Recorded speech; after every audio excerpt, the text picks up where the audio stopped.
আসসালামু আলাইকুম রহমতুল্লাহ। কেমন আছেন সকলে? আশা করি সকলেই ভালো আছেন। দেশ ও প্রবাসে থাকা 5 ব্যাংকের সকল গ্রাহকদের জন্য একটি মহামূল্যবান গুরুত্বপূর্ণ আপডেট নিউজ নিয়ে আপনাদের মাঝে উপস্থিত হয়েছি। এখনকার নিউজটি খুবই গুরুত্বপূর্ণ হতে চলেছে, কারণ 5 ব্যাংকের গ্রাহকদের কত বড় ক্ষতি হয়েছে বা 5 ব্যাংকের গ্রাহকরা এখন তাদের আমানতের টাকা কিভাবে ফেরত পাবে এবং 5 ব্যাংকের আমানতকারীদের আমানতের টাকার হেয়ার কাট নিয়ে কী হবে, বিস্তারিত আলোচনা থাকবে এই নিউজটির মধ্যে। একটু ধৈর্য সহকারে পুরো নিউজটি শুনলে বিস্তারিত বুঝতে পারবেন।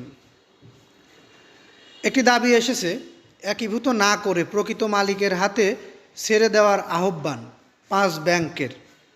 অর্থাৎ একীভূত না করে প্রকৃত মালিক যারা ছিলেন তাদের হাতে ছেড়ে দেওয়ার জন্য আহ্বান জানিয়েছেন। সোশ্যাল ইসলামী ব্যাংকের মারাত্মক ক্ষতি করেছেন বাংলাদেশ ব্যাংকের সাবেক governor doctor Ahsan H Mansur. এমন অভিযোগ ঢাকা 4 আসনের সংসদ সদস্য সৈয়দ জয়নুল আবেদিনের। তার মতে প্রায় 1.5 বছর ধরে অনভিজ্ঞ পর্ষদ দিয়ে এসআইভিএল পরিচালনা করা হয়।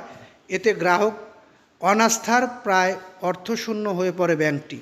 সে কারণে এসআইভিএলের একীভূত না করে দখলের আগের যাদের হাতে ছিল সেই মূল মালিকদের হাতে ছেড়ে দেওয়ার আহ্বান জানিয়েছেন তিনি। সম্প্রতি অর্থ মন্ত্রণালয়ের আর্থিক প্রতিষ্ঠান বিভাগের সচিবের কাছে দেওয়া এক চিঠিতে তিনি এই আহ্বান জানান। চিঠির একটি অনুলিপি বাংলাদেশ ব্যাংকের গভর্নরের কাছেও পাঠানো হয়েছে।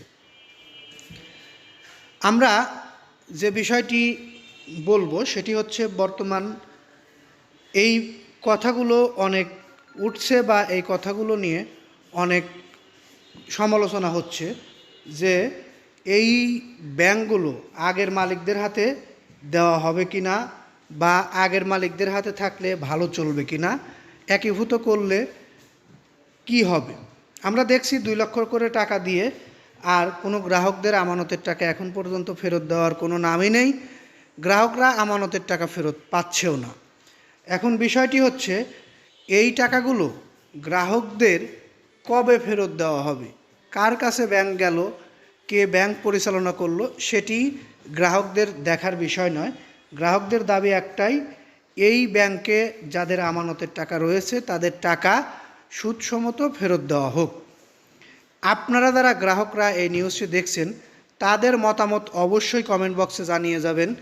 আপনারা কি এই বিষয়টির সাথে একমত কি না, যে আমানতের টাকা ফেরত দেওয়ার জন্য যে পরিকল্পনা করতে হয় করুক, অথবা এটার বিষয়েও কি একমত কি না, আগের মালিকদের কাছে ব্যাংকগুলো ফেরত দেওয়া হোক, নাকি একীভূত করে ধীরে ধীরে টাকাগুলো ফেরত দেওয়া হোক গ্রাহকদের। আপনারা আশা করি এই বিষয়গুলো নিয়ে কমেন্ট বক্সে লেখালেখি করবেন, সেই বিষয়গুলো আমরা তুলে ধরার চেষ্টা করব।